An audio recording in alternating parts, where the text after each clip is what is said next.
to call this meeting to order and welcome everyone. Good evening. This meeting is being held in accordance with the schedule of meeting adopted at the organizational meeting held January 6, 2021. Adequate notice of this regular Board of Education meeting has been provided to the Home News Tribune, the Star Ledger, and the local source on January 8, 2021. A copy has been filed with the Kenilworth Borough Clerk, posted in the board office, excuse me, the Kenilworth Borough Hall, Greeley and Harding Schools, as is provided by the Open Public Meetings Act. Thank you. Can we please rise to salute the flag? I pledge allegiance to the flag of the United States of America and to the republic for which it stands, one nation, under God, indivisible, with liberty and justice for all. Mr. Ganello, can we please have roll call? Biner. Braun. Here. David. Here. Drogan. Here. Haberthur. Here. Jankowicz. Here. Ladati. Here. Panici. Here. Zimmerman. All present. Thank you. Receiving of the minutes, can we please have a motion to accept the minutes from August 30th, 2021? So move. Second? I only heard one. Motion made by Mr. Haberthur, seconded by Mr. Biner. All in favor of those receiving the minutes, please say aye. Aye. Thank you. Reading and accepting of monthly correspondence. Mr. Ganello, do we have any this evening? None from our last meeting, since our last meeting. Okay, perfect. Thank you so much. Okay, now we'll have Mr. Arlington, Superintendent's reports and presentation. Please. Hi, everyone. Tonight, I'd like to share details of this year's district and school goals. Throughout the presentation, I've sprinkled in some pictures of our teacher clap-in at the start of the year, along with some other beginning of year pics. My intention is always to create, over-communicate, and reinforce clarity. Our goals help us to do that. They help us to all keep rowing in the same direction and help to make explicit what's important that we value. Within those intentions live a set of purposes for our goals. By being intentional, we align our efforts to big ideas and zoom in on priorities. Our goals help us to keep accountable and make transparent how collaboration will help accelerate student achievement. And so I start here with an overview of district goals. These are our current goals, and they've guided us for the last few years. Our aims have been around enhancing intervention services, supporting future-ready teaching and learning, strengthening communication, district operation efficiency and effectiveness, and professional learning. So our district goals are the circles in blue, Harding goals are in gold, and Brearley goals are in the blue boxes. To keep us moving forward in timely and innovative ways, I'm proposing we refresh some of those goals. Those goals that we're still aspiring to actualize, we'll keep and continue to operationalize. Others that I feel we've satisfactorily shown growth in will retire. We'll keep those soon to be former goals priorities, of course, but we'll sunset them in order to make front-facing other big work we need to engage in. So here's what I'd like to propose. Continuing to focus on future-ready teaching, learning, and innovation, along with continued focus on increasing opportunities for meaningful professional learning. At the same time, I'm suggesting we double down on work we have in motion by formalizing our commitment to the following: better using data to drive student achievement, nurturing diversity, equity, and inclusion, and building an educational case for support for September 2022 bond referendum. So what I've done here is taken the three goals I'm suggesting we sunset and provide just a sampling of achievement towards our fulfillment of them. Again, these goals remain important areas and we'll continue to keep them at the forefront of our work, but we've made considerable strides towards their progress. So to start, in the areas of intervention services, we continue to revamp and nuance our multi-tiered system of supports through better intervention protocols and data monitoring, and more clearly defined personnel structures for MTSS. I think we've really addressed strengthening communication in our district in the past couple of years through increased updates from me and the principals. We've offered a robust cache of parent trainings. And then we also trialed some new communication efforts like videos and blogs and town halls. The fourth goal, I'm not suggesting we sunset so much as think differently about. I'd like for us to kind of use goal 4 as an overlaying goal, because every single district move that we make supports our quest to operate a safe, efficient, and effective school district. Prior to creating detailed action plans, I've generalized what the big work inherent in the goals will be. So these action steps serve to help unpack each of these goals. The first one is a big one. I'm suggesting we build an instructional environment that relies on, values, and uses student performance data to drive teaching and learning and improve our students' academic achievement. As an institution, I've learned, while we've always kind of looked at data, we've yet to really build a strong data culture by formalizing professional learning around data frameworks, data protocols, and even creating a space for teachers to rely on and explore student performance data. As I've reported previously over the summer and continuing throughout the year, the admin team and I are getting outside support in learning how to coach and facilitate the teacher's use of instructional data. The work of diversity, equity, and inclusion matters also, and this helps to reinforce those ideas. So as part of this work, we'll look to continue efforts of a district-wide equity committee we began last year.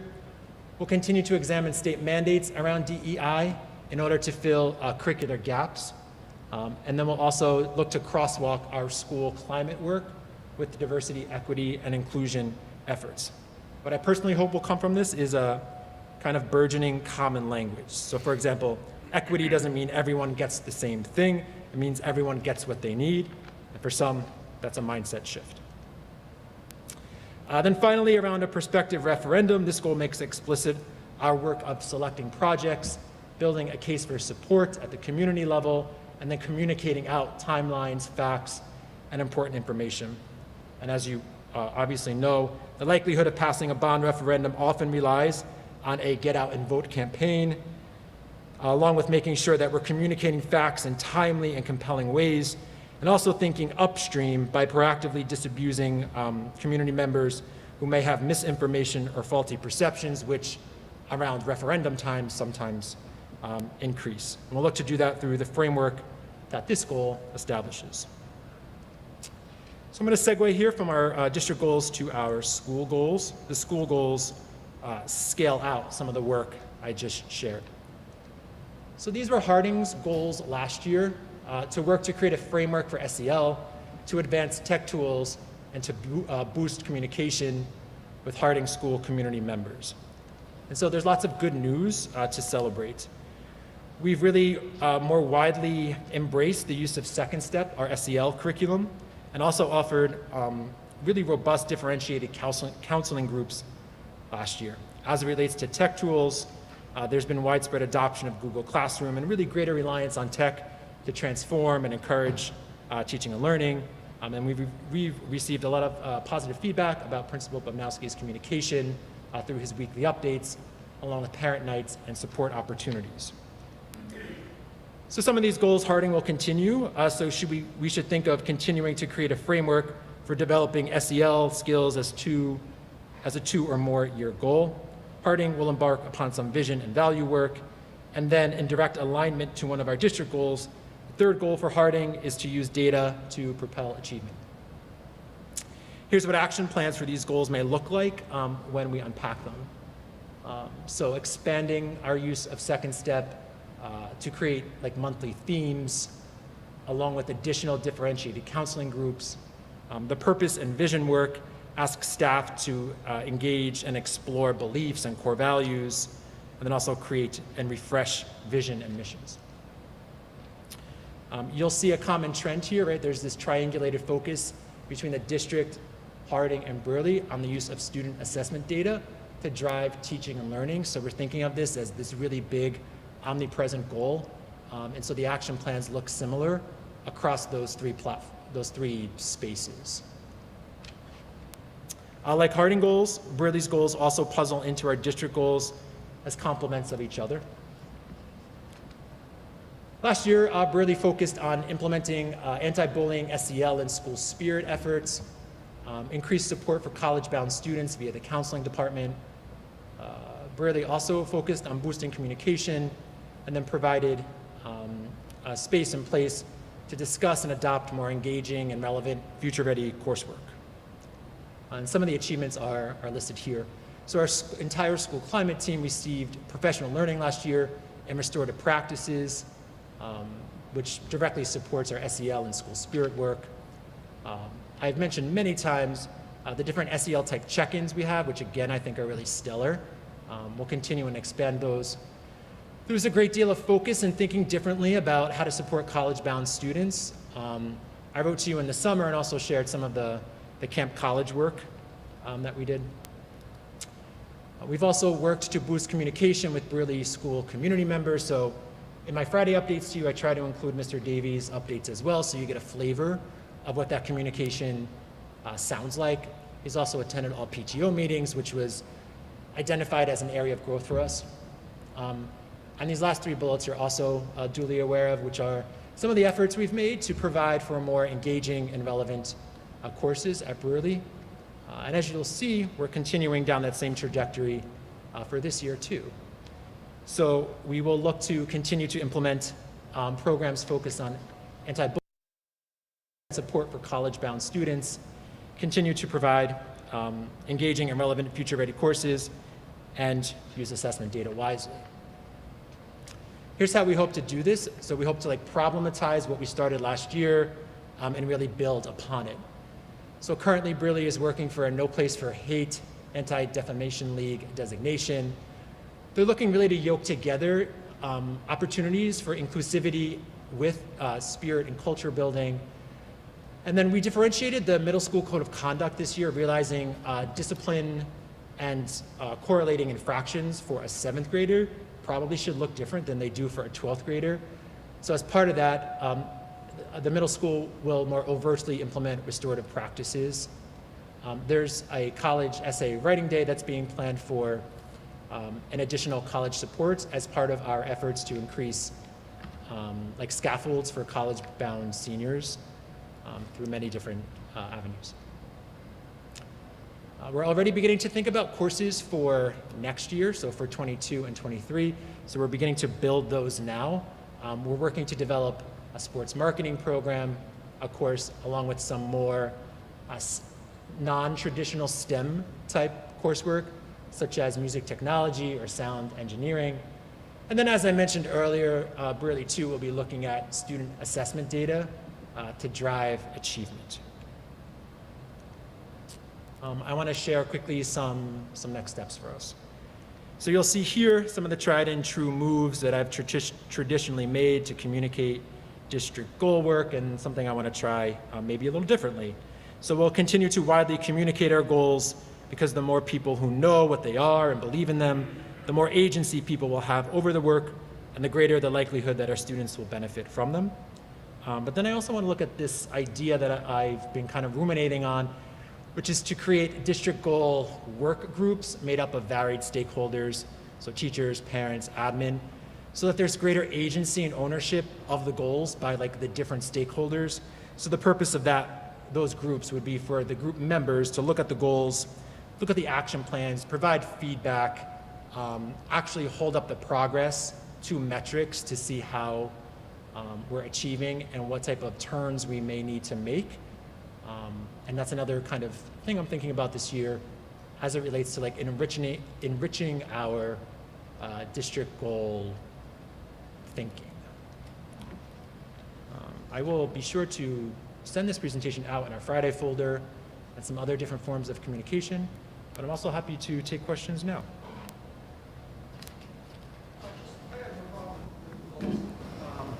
Measurements or a barometer on, you have certain dates where you're going to be giving kind of an update to the board, or making sure we're kind of achieving these goals or getting close to them, or? Yeah, sure. Is that part of the plan? Yeah, and kind of going back into my notes in preparation for this presentation, last January I presented a mid-year update.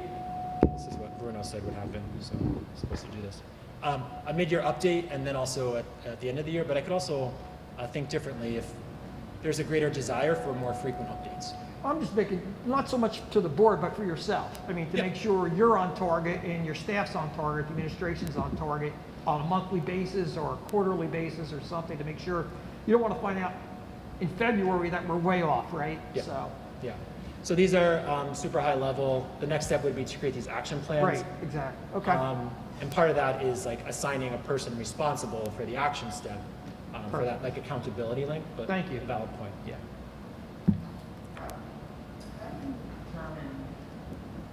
potential courses, like new courses? Like, Yeah. I'm not sure how we've done it in the past. Sometimes it comes in multiple ways, right? Like sometimes a teacher or a lead teacher may say there's a need. Sometimes kids come to faculty members and say like, we really want to try this, but we're also trying to look at what other districts are doing too to keep us competitive. So like sports marketing is a kind of a course that lots of school districts are offering that we haven't. But we want to make sure that the kids' voices are heard in the process, and that's really represented in like the redesigned English 4 courses. So teachers work together to provide some options for kids, but then ultimately the kids kind of voted on the courses that they wanted, knowing that no matter what they voted on, they would have access to the standards that they need. So it's kind of like a multi-step process. Okay. For that, the sound engineering class that you're talking about, do we have the equipment for that kind of stuff, or is that something we'd have to? Yeah, that would be. Is that like a soundboard, that kind of traditional? Yeah, that would be what Vince calls a program improvements plan. Yeah. Okay. There would be a budgetary number to that. Okay. is Anthony's brother going to teach it? Anthony, No, Joe. He doesn't he help with the plays, right? No, my brother does. Yeah. Yeah, that's what it says. Yeah, I I'm used to saying help it was with your the brother plays. I teaching was- the class. Teaching the class. No, he's talking about Joey. Probably could. Joe, yeah. any other questions about the presentation? Just before we move on to report of committees, a few notes. As I mentioned in my update, and I know Mr. Ladati will mention also, I'm temporarily scratching number 9 from the agenda, simply because I'd like additional time to make a thoughtful decision about adjusting the school calendar to make up for the lost professional day for teachers due to Hurricane Ida. I'll have a recommendation to adjust the school calendar at a future meeting with enough time for families and employees to plan. As it relates to the TAB committee, I have it slated for discussion with the president and vice president of the Teachers Association when we meet next week. I'm hopeful that there'll be a more robust teacher response than there was last year, and then the association put out their all call for volunteers shortly. I also remain optimistic that an agreeable time is found to be convenient for the majority of the committee members, and I'll continue to provide updates. And as I sort of transition your attention to the enrollment report, I'd like to thank the guidance counselors, our support staff, and Mrs. Dukovitz, our registrar, for accommodating lots of end of summer registrants. Since August 23rd, I thought it'd be interesting for you to know. Since August 23rd to today, we had 30 students withdraw from our district and 59 new students enroll in these last 2 or 3 weeks. So the delta is an increase of 29 students, with several others whose registration is in the queue and pending. I'm working on an aggregate of class size data, and I'll have that for you on Friday. The last piece I have is in your packet. You have the HIB report for August.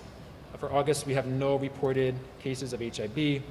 Later in the meeting, under the C&I section, you'll be voting on the July HIB data, and for July, we also had no reported cases. Questions? Sure thing. On the, it's always been, since I've been on the board, it's always concerning or maybe surprising that so many kids come into the school district right at the beginning of school. Are we doing like the proper residency checks on making sure everybody's legitimately in town and stuff? Okay. We are, but we also know that there are some other ideas we want to explore for vetting residency. And I'm sure many of you know this, Kenilworth is not the anomaly in having a rush of registrants in August. It happens a lot in districts. And no matter how much we advertise for kindergarten registration in February and March, it just happens that people. Sure, we're doing our due diligence Yeah, on that. And also to, each kid costs money, right? So if we're losing programs, whether it's middle school soccer at one point several years ago for $10,000, $12,000, got to make sure we're doing our due diligence on that. Yeah, and I would just add, kind of close the loop a little bit on that Mr. Ganello's, in the past couple weeks alone, brought to my attention a couple cases that we're looking into regarding residency, fact-checking leases and things like that. So Okay, great. Thank he and you. his team are definitely Okay, on top of it. thanks. Yep. Yep. Sorry. That concludes my report. Thank you. Report of committees, review of resolutions and board discussion. First up, finance, facilities, and negotiations. Okay, thank you. Start with my report. Mr. Ganella covered much of the project updates in the August 30th meeting. I apologize for not being here for that meeting. Since then, the remaining projects are progressing nicely. The buildings are open to the student, and thanks to the help of the maintenance and custodial staff, a lot of the furniture was shifted around to accommodate the required social distancing and modifications and there were modifications to the cafeteria. As you know, lunch is being served on the Harding and Burley auxiliary gyms now. The Harding stage, in the Burley auxiliary gym. The committee over the next few months will be zeroing in on the scope of the 2022 proposed referendum. We already had one meeting. Well, we did actually discuss a potential referendum several months ago, but we did meet in August and reviewed and discussed some key elements of this potential referendum. And we also reviewed the current project work. The administration is in process of interviewing candidates for the supervisor of buildings and grounds vacancy and plans on presenting a candidate for that position would be probably on the October 12th meeting, Vince? Yes. Right, yeah, so, let's see. Continue with the resolutions. I reviewed all the financial resolutions. They're all in order. There was no outliers on either of or all of the 4 or 5 financial resolutions. Superintendent Arlington mentioned Resolution 9 has been removed. And the rest are pretty clear cut for the financial resolutions. I don't think needs much of an explanation, but we will take questions after I finish this. And finally, I just want to mention, if it's okay, Michelle, or President, as for negotiations, negotiations are continuing and we are making progress. And that's my report. Any questions for Mr. Ladati? No? Okay, Thank you. Thank you, Mr. Ladati. Next up, personnel management, Mr. Haberthur. 10 resolutions tonight. 10 and 11, rescind offers of employment to teachers. A teacher, a custodial maintenance, and a special ed classroom aide. Resolution 12 approves the teachers for before and after care.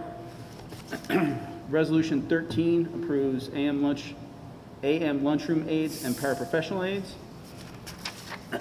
Resolution 14 approves the payment of unused vacation days. Resolution 15 approves student teachers. Resolution 16 approves certified stipend schedules. Resolution 17 approves additional teaching sections for the 21-22 school year. Resolution 18 approves paraprofessional staff. Resolution 19 approves home instruction. And that's it. That's the last one. Any questions? Decide not to work, we don't need them anymore, is the usual reason for that? It's 10 and 11. Yeah. So regarding Resolution 11, we decided to rescind the offer on our end, mostly because of interactions, and I would leave it at that. 10, I don't know. 10 was because the person didn't want to complete some of the paperwork and requirements associated with employment in public schools at this time. So then they would be replaced? Yes. Okay, thank you. Okay, thank you, Mr. Haberthor. Next up, curriculum and instruction, Mr. Jankowicz. Great, thank you. 2 resolutions. The first one, number 20, is the approval of the district assessment program. And resolution 21 is the approval of the HIB report from July. Any questions? Thank you, Mr. Jankowicz. Next up, policy review, Mrs. Braun. Just one resolution, number 22. It's a second reading to adopt policy 1648.11, the road forward COVID-19 health and safety and appendices. It's a mandatory policy. Thank you. Any questions for Mrs. Braun? Okay, thank you. Now move on to old business. I have one thing under old business. We received a thank you message from a resident thanking the Board of Ed. She attended a pre-pandemic meeting with some concerns regarding Harding School, and she wanted to thank the board, the district, and personnel for the wonderful upgrades to Harding, and was delighted her voice was heard. So she thanks us. New business? I'm sorry, what? Kyle had said that we check on the staff situation. Yeah, he addressed it, and we reached out a few times and were unable to set up a meeting with them. So we're going to keep trying, and we were not able to have any committee meetings with them today. Of course. Yes, please. Just want to thank the students who sang and our superintendent for attending the 9/11 memorial. It was nice to see them out there. I only saw it on tape and was not around. It was very thank you very much. Okay, anything else under old business?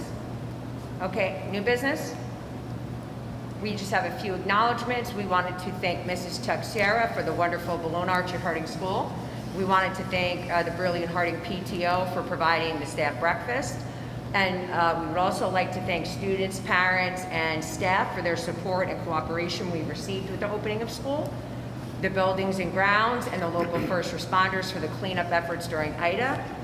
And congratulations to our sports teams for their victories. We've also had the opportunity to attend the food truck festival yesterday, so great thank you to the PTO for that. And we're very happy to have everyone back, and we're very thankful. And that's it under new business. We'll now open up the meeting to the public for comment. Is there a motion to open the meeting? A motion to open the meeting? Is there a second? Second? Motion made by Mrs. Drogan, seconded by Mr. Haberthur. The meeting is now open to the public. Public comment will now be accepted. The Board of Education sets a limit for the public to speak at the board meeting to 5 minutes per person unless prior permission has been granted by the Board of Education for extended time pursuant to KBOE bylaw 0167. For the record, please include your name and address with all public comments. If anybody has a public comment, please step up, name and address, comment. Motion to close the public? Second? Okay. Motion made by Mr. Haberthur to close the meeting to the public, seconded by Mr. Jankowicz. Okay, the meeting is now closed to the public. All in favor? Aye. Please say aye. Aye. Thank you. Okay, Mr. Ganella, are we prepared to vote on the resolutions? Yes, we are. There's 22 resolutions on this evening's agenda. Number 9 is being removed from consideration. Do any others need to be voted on separately? No? Okay, so this is for 1 through 22 on the agenda, excluding number 9. Biner. Yes. Braun. Yes. David. Yes. Drogan. Yes. Haberthur. Yes. Jankowicz. Yes. Ladati. Yes. Zimmerman. Panici. Yes. Motion's carried unanimously. Thank you. Do we need to go and close executive session? Yes, we do. Okay.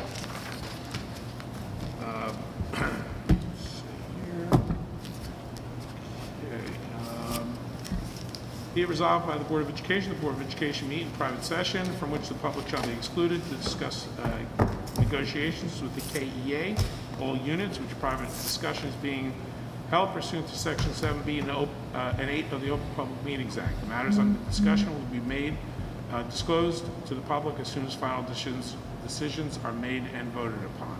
Is there a motion to go into closed session? So moved. Second? Okay, made by Mr. David, seconded by Mrs. Drogan.